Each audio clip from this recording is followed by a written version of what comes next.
जिम्मेदारी था। लिंगेश हर रोज घर घर जाकर, माई खाना देना माई, भूख लगी है माई, कोई काम नहीं होता है माई।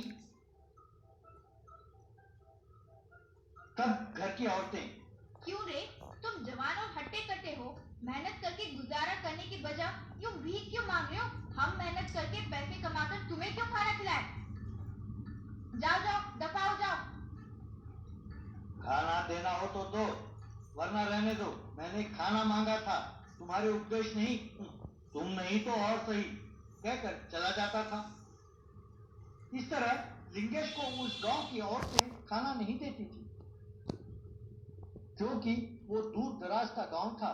उस गांव में गैस सिलेंडर का सप्लाई ठीक से नहीं होता था। गैस एजेंसी के बाहर मर्दों की लाइन लगी रहती थी। लिंगेश ने ये देखा, इस गांव की औरतें अकड़ की बहुत हैं। इनके पति काम क्या करते हैं? सवेरे सब्जी लाते हैं, बच्चों को स्कूल छोड़ते हैं, महीने में एक बार लोग गैस के लिए लाइन लगाते हैं, बस यही तो करते हैं। अब मैं समझ गया कि इन औरतों को कैसे सबक सिखाऊं। अब दिखाता हूं कि मेरा रिवेंज का रेंज क्या है। उस रात को लिंगेश एक के घर में गया, रसोई में जाकर गैस सिलेंडर को उठाया, अपने कंधों पर रखकर चला गया। यूं उस रात को लिंगेश ने 4-5 घरों में गैस सिलेंडर चुराया, उन्हें उस गांव के बाहर एक पुराने शेड में छिपाया। अगले दिन सवेरे एक औरत ने रसोई में गैस सिलेंडर को गायब देखा तो कहकर चीखते हुए सारे घर को सिर पर उठा लिया। एक और घर की औरत ने सिलेंडर को गायब देखा तो वो बेहोश होकर गिर गई। यूं हर रात को लिंगेश गैस सिलेंडर चुराने लगा। एक दिन उस गांव की औरतें सब मिलकर एसआई बलविंदर के पास गई। तब बलविंदर समोसा खा रहा था। एसआई साहब, आप कैसे पुलिस वाले हैं? सरकार ने ये वर्दी आपको किस लिए दिया है? वहाँ हमारे घर में चूल्हा नहीं जल रहा है और यहाँ आप समोसा खा रहे हैं। बलविंदर परेशान हो गया और समोसे को फेंक दिया।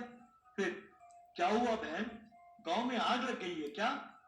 गांव में आग नहीं लगी है, हमारे घर में चूल्हे नहीं जल रहे हैं। घर के सारे कीमती सामान वैसे के वैसे ही हैं, पर कोई चोर गैस सिलेंडर चुरा कर ले गया है। अगर पैसे और गहने चोरी हो जाते तो भी हमें इतना दुख नहीं होता। गैस सिलेंडर गायब है तो हमें लकड़ी के चूल्हे में घंटों खाना पकाना पड़ता है। इसकी वजह से जानते हैं हम कितने टीवी सीरियल्स को मिस कर रहे हैं। देखिए एसआई साहब, हम नहीं जानते कि आप टास्क फोर्स को बुलाएंगे या सेना को, पर यदि आपने तुरंत उस चोर को पकड़कर हमारे सिलेंडर हमें नहीं दिलाया तो हम आपके स्टेशन के बाहर संगठित खाना बनाने का कार्यक्रम शुरू कर देंगे। सोच लीजिए। कहकर चले गए। बलविंदर कांस्टेबल से, ये क्या मुसीबत है, पहले ही केस भरे पड़े हैं। अरे ये कौन है जिसकी वजह से इन औरतों ने हम पर धावा बोल दिया है? तुम तुरंत जाकर पता लगाओ कि कौन कौन चोरी के सिलेंडर बेच रहा है और कौन चोरी के सिलेंडर खरीद रहा है।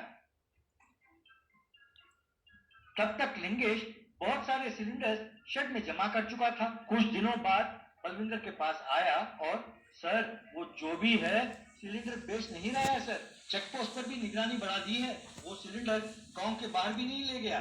समझ में नहीं आता कि आखिर ये कर क्या रहा है। अब मैं समझ गया कि हर चोरी का इरादा पैसे बनाने का नहीं होता है, कभी कभी रिवेंज के लिए भी किया जाता है। कोई है जिसे इस गांव की औरतों से बदला लेना है, वो भी खाने के मामले में। पहले पता लगाना होगा कि वो क्या है, तभी हम उस चोर को पकड़ सकते हैं। तब बलविंदर और गंगाराम भिखारी के बेस में गांव के घर घर जाने लगे। माई थोड़ा खाना देना माई। इतने में लिंगेश वहां आया और अरे गांव में नए आए हो क्या?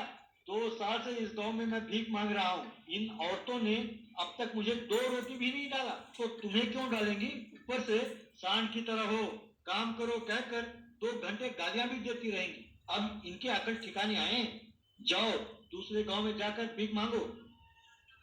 बलविंदर और गंगाराम को बात समझ में आ गई। बलविंदर ने तुरंत लिंगेश को पकड़ा। मैं जान गया कि तुम ही सिलेंडर चोर हो। तुम्हें 2 ऑप्शन देता हूँ, वो सिलेंडर हमें सौंप दो और जेल में अच्छा खाना खाओ। दूसरा, सिलेंडर उन औरतों को सौंप दो और उनके सामने हथियार डाल दो।